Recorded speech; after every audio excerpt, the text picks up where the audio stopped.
Hey, what's up, guys? Welcome and welcome back to this channel.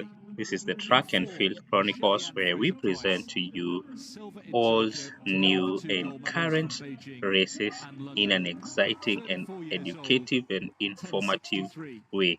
So, guys, today let us watch one of the greatest races in history, and I will be back with a deep commentary and dive into the results of this race. A 1-month suspension for a recreational drug, keeping her out of the games, but she's been very active both on the track and on social media. She has a point to prove here in 5. Next to her, the double Olympic champion, Elaine Thompson-Herah, retained her 100 and 200 metre titles, 10:61, the second fastest in history.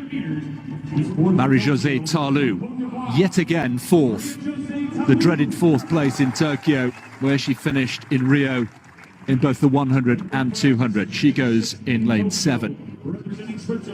Mujinga Kambunji had a fine Olympics in Tokyo, made the final in both the 1 and the 200, ran 10:95 in the heats.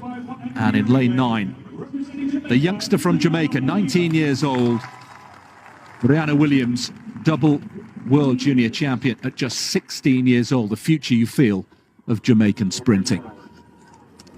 So Daniels in 1, Oliver 2, Jackson, the bronze medalist from Tokyo, from Jamaica, in 3, Fraser-Pryce, Jamaica, in 4, Richardson, USA, goes in 5, the blonde hair, Thompson-Herah in 6, Jamaica, the defending champion from Tokyo, Tarlou 7, Kambunji 8, Williams in lane 9.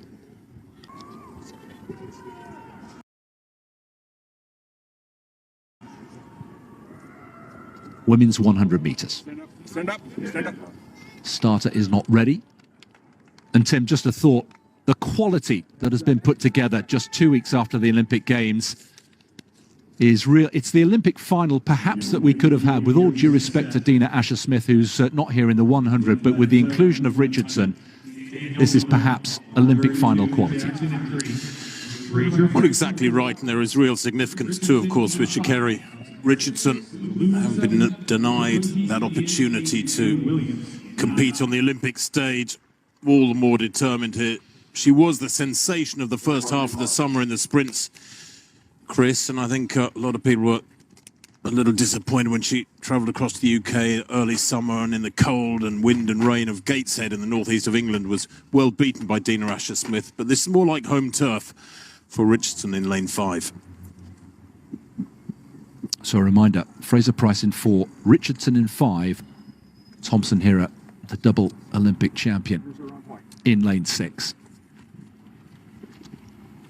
Women's 100 metres. Away first time, this time, and Thompson-Herah into her running, 4th from left. Thompson-Herah also going very well. Shelly-Ann Fraser-Pryce, Richardson's nowhere. What a performance there. It's the fastest in the world this year, 10:54 the winning time. Thompson-Herah continues her form from Tokyo. What a statement. Understated celebration.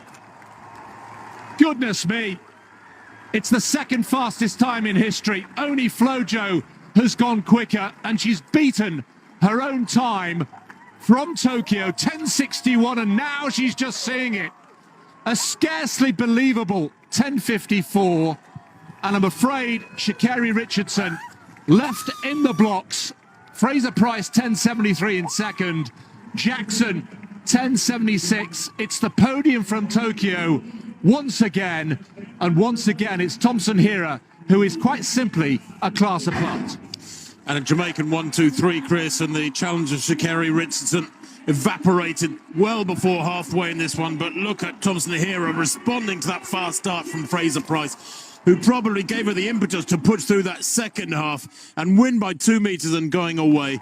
And for many people, Chris, that will be considered the unofficial world record. The whole industry, the whole sport knows there are huge question marks around that world record of Flojo from the 1988 trials, or was it 84 trials, 10.49. Everybody knows that that is a time that is squinted at by the statisticians of the sport, but Thompson-Herah is the real deal.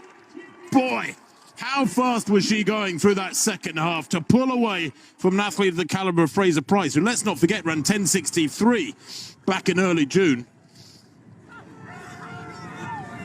10.54, just to underline, the second fastest in history, only behind Flojo with a big question mark. And Imagine, guys, that the stadium is still holding its breath after 8 women stepped onto the track, but only 3 names stand out in the air: Elain Thompson-Herah, Shelly-Ann Fraser-Pryce, and Sha'carri Richardson, that are legend, rivalries, and expectations. The world is watching, waiting for the fireworks. So guys, they set and the bang goes, and Elaine Thompson-Herah explode out of the blocks like a force of nature, not running but detonating. From the very first step, something feels different. Isn't a race, this is a statement. Shelly-Ann Fraser-Pryce, the queen, the icon, drives hard beside her. Years of dominance, championships, and gold medals powering every stride. Sha'carri Richardson, vibrant, fearless, fights to stay connected, searching for rhythm and also searching for the space. But halfway, guys, through the race, reality hits like thunder, and that is Elaine Thompson-Herah is gone. At 30 meters, she separates. At 50, the gap widens, and at 70, she becomes even brutal. Her form is flawless, head still, arms positioning, legs jamming, and with impossible speed, the track beneath her seems too short, too small to contain what is happening. And Shelly-Ann Fraser-Pryce is flying at 10.73 fast, a time that wins most finals, silences most fields, but today it isn't enough for Elaine Thompson-Herah. For the first time, even the sprint queen looks human, chasing shadows, chasing history that's slipping away. And Sha'carri, the fight is there, but the rhythm is not. The power doesn't translate. The gap grows cruel every meter. By the final stride, she is battling the clock more than the field. And by the final stride, she is battling the clock more than the field, crossing the line in 11.14, and which is stand distance swallowed by the moment. Elaine Thompson-Herah crosses the line fast with 10.54, and the stadium elapsed not just for a win, but for the demolition of the sprint rivalries. So she doesn't just beat the field, she humiliates the clock, she writes expectations, silence debates, and leave no doubt.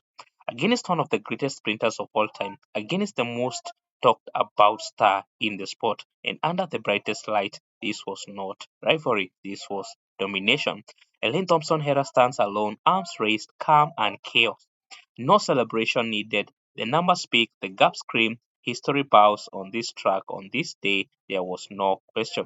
There was Elaine and there was everyone else. So, guys, that is how the race transpired, and it is as the first time we see that Sha'carri Richardson was left at the block. See you in my next one.